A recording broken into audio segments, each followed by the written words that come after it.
guys, so today I'm gonna be showing you how I made this glamorous makeup tutorial look. It's inspired by the gorgeous Kim Kardashian, and please keep watching.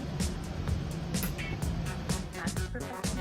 I'm gonna go ahead with the beauty blender and I'm gonna blend everything.